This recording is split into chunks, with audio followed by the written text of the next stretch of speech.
Les états du moi, c'est en fait un découpage, on pourrait dire, de la personnalité en 3 grands niveaux. Le premier niveau, c'est le premier qu'on va voir apparaître, c'est la partie enfant, qu'on écrit avec un E majuscule pour le dissocier de l'enfant qu'on était. La partie enfant, c'est quoi? C'est la partie un peu émotionnelle de notre partie. C'est-à-dire que dans cette partie, on est soit dans des ressentis, des réactions qui sont liées à des ressentis positifs ou négatifs. Donc on appelle ça la partie enfant, et j'y reviens dans un instant.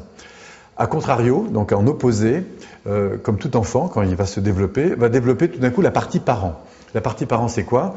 Eh bien, c'est quand l'enfant commence à reproduire ce que ses parents ou son environnement lui montrent. C'est-à-dire qu'il va agir avec sa poupée d'abord et avec ses jouets ensuite, un peu comme papa ou maman faisait, ou en tout cas les exemples qu'il observe. Et donc, par identification, il va développer 2 tendances dans cette partie parent. Une tendance qu'on va appeler nourricière, c'est-à-dire qu'il va apprendre à s'occuper du bien-être, du chat, des personnes, des enfants, de sa poupée, etc. Et puis il va développer aussi une partie normative qui renvoie beaucoup plus au comportement, c'est-à-dire au savoir-faire, à la manière de s'y prendre pour réussir dans un domaine. Et c'est comme ça que l'éducation va se construire autour de la partie parent. J'y reviens dans un instant. Et puis entre les deux, peu à peu, très vite, vont se développer chez l'enfant eh bien, la capacité à prendre du recul. Du recul sur quoi? D'abord sur ce qu'il ressent, sur ce qu'il voit, sur ce qu'il entend. Et à partir de là, va développer cette capacité d'analyse d'une situation. C'est-à-dire qu'il n'est plus dans le ressenti immédiat quand il réagit. Il n'est pas en train de reproduire ce qu'il a appris, mais au contraire, en train de prendre du recul, soit pour analyser une situation, soit parce qu'il se pose des questions sur une situation. Et à ce moment-là, eh bien, une espèce de prise de recul sur la situation qui lui permet d'ouvrir le champ des possibles. Donc ça, c'est la partie plus adulte.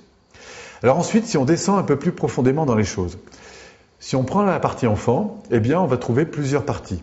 D'un côté, on va avoir ce qu'on va appeler l'enfant libre. Libre de quoi? C'est-à-dire que c'est la partie qui est complètement libre d'exprimer tout ce qu'elle a envie d'exprimer. Par exemple, si j'ai envie de chanter dans ma chambre, si j'ai envie de me mettre à pleurer, si j'ai envie de m'exprimer, je suis complètement libre d'exprimer à partir de ce que je ressens, ce que j'ai envie.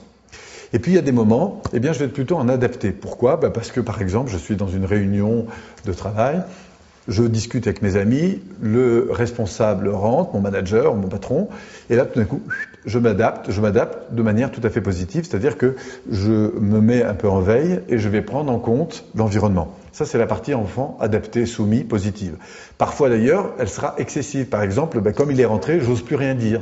Et là, je suis dans un enfant adapté, soumis, mais un peu négatif.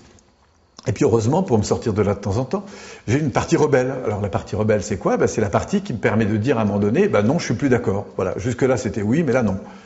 Donc je réagis.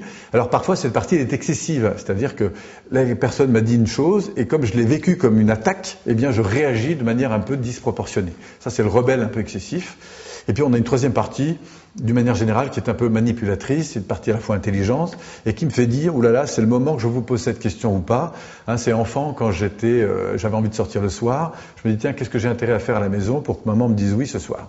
Voilà, donc c'est une partie un peu intelligente qui est capable, en fonction de l'environnement, eh bien, de prendre des formes particulières pour dire les choses. Alors parfois, on dirait qu'elle est quand même adaptée parce que j'ose pas dire, donc je vais le dire autrement. Vous voyez, je dis pas directement les choses, je les dis indirectement. C'est un petit côté un peu manipulateur, parce que je ne suis pas dans ma capacité de dire authentiquement les choses.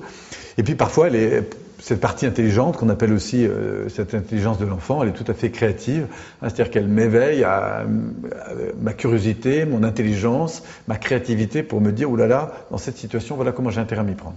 Donc voilà, tout ça, en tout cas, naît en fait donc ce sont des comportements, des transactions, on le verra après, qui sont liés en fait et qui partent d'une réaction émotionnelle. Alors ce qui est intéressant en AT quand on découvre ces modes-là, eh bien c'est qu'on s'aperçoit que dans une situation, on peut agir à partir de ces différentes parties. Par exemple, si une situation ne me plaît pas, je peux dire oh là là, j'ai envie d'aller ailleurs, j'ai envie de partir. Ça c'est l'enfant libre qui se dit bon, allez, j'ai envie de faire autre chose.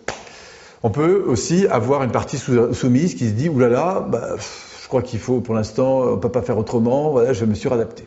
Soit au contraire, je vais réagir très vivement. Je vais dire, non, je suis pas d'accord, etc. Ça c'est la partie rebelle. On peut aussi prendre du recul avec la partie parent. Et dire, bon, dans cette situation, que dit mon parent? Qu'est-ce que j'ai appris? Quelle est ma responsabilité? Alors, soit, qu'est-ce qui serait bien pour moi? Qu'est-ce qui serait bien pour les personnes qui sont présentes? Soit au contraire, qu'est-ce qu'il faut faire dans cette situation? Comment je peux agir? Quel processus mettre en place? Ça, c'est le côté plutôt normatif. Ou tout simplement prendre du recul et me dire, tiens, dans cette situation, qu'est-ce que j'observe? Ça, c'est la partie plus adulte, plus posée. Et puis finalement, qu'est-ce qu'on peut faire de ça?